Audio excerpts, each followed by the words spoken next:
Something that struck out to me is sort of how much the investment landscape is changing.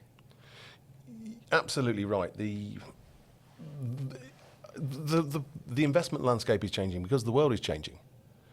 And I think one of the major things behind that is what we've seen with the rise of ESG and ESG investing over the last year in particular, but that has been gaining momentum for quite a while. And off the back of that, we've got to realise that we're not only investors, but we're stakeholders and we're shareholders. And although I think there's an awful lot that's wrong with capitalism in its current form, I think capitalism is the best way forward, but I think capitalism has to change. You've got to be aware of your society. You've got to be aware of where you're coming from, where you're going to. And unlike the Google comment of do no evil, I think do less evil is probably the first step that we should be considering. But not only is the investment landscape changing, but the investment participants are changing.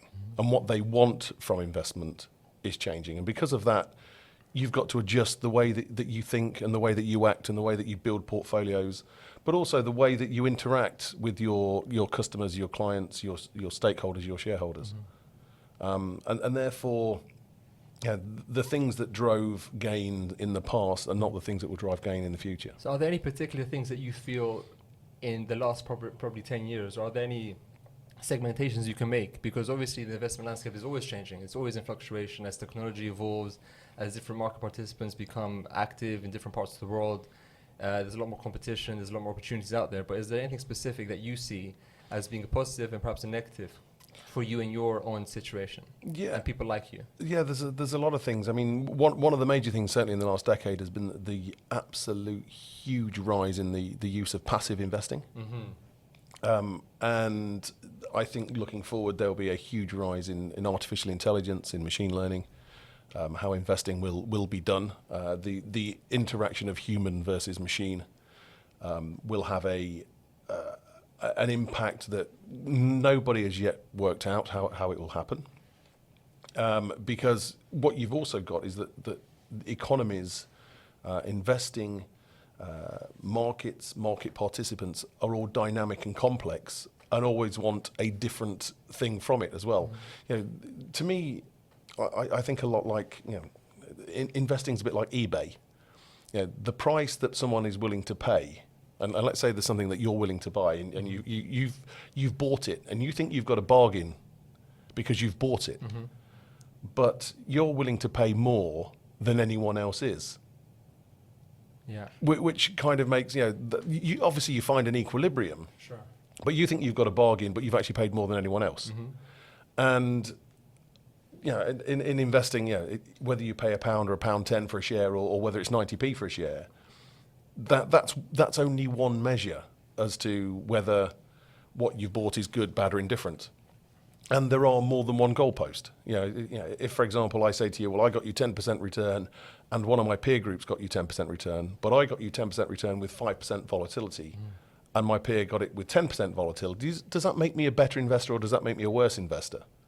If I got it with X% of yield, or with Y% of less carbon, because I've avoided BP and Shell, for instance, and when you don't have a single measure as to say, this is a successful outcome, or it's not a successful outcome, or I've met the objectives of my client, or I've met the objectives of everything, that makes it a much more different interactive sort of environment. And because of that, the world is changing. And going back to the whole initial question of active versus passive, for instance, we're going to get into that. Lots of people are talking that passive is good because passive's cheap. Now, passive is cheap, but it's completely computer driven, and just because it's cheap doesn't necessarily mean that it's good. I'm a big believer that active and passive works. I think there are areas where passive is definitely the best route. I think there are areas where active is the best route.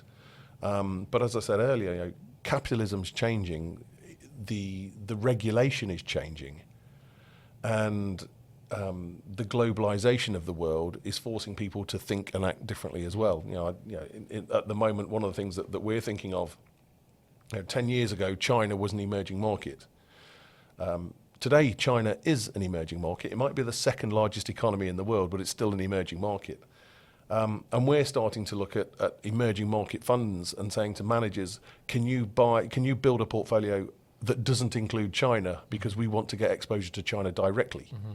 That market didn't exist 5 years ago, 10 years ago. It's difficult to exist today, but it will exist in a couple of years' time. That's interesting. Going back to the passive versus active debate, that's obviously a very heated debate that many active and passive managers love to keep their sides on. But wouldn't you say that even with something like a passive investment, like an ETF, for example, pegging the S&P 500, not everyone is going to put all their eggs in that one basket. They're going to diversify in any case. So they're going to have that. They may have some, T-bonds. They may invest in property. They may invest in an active manager. But do you think because the rise of passive is becoming more institutional investors are using passive funds as part of their portfolio for clients? Is that a trend that you think clients want? They want less perhaps risky investments, or they want something that is more consistent over time as opposed to relying on an active manager? I think one of the questions you need to ask there is how do you define risk? Saying that it's a less risky investment. To a certain extent, I would agree. Because passive, by default, you're investing in the largest capitalized companies in that market or the world. Yeah. And by default, they're likely to be more liquid. And liquidity is something that we're very, very keen on following at the moment. It's a big bugbear for a lot of people at the moment, especially in the light of recent investment manager who was investing an awful lot in unlisted companies and had a bit of a run on the fund, and all of a sudden it was not de rigueur at the moment.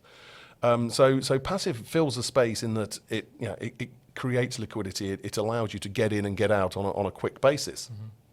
And to a certain extent, if you're investing in the S&P, you're investing in 500 different companies. So you've got a diverse base there. Yeah. But the majority of the returns that the S&P have given you over the last decade or so have been from the well-known FANG stocks, which is FAANG, 5 companies.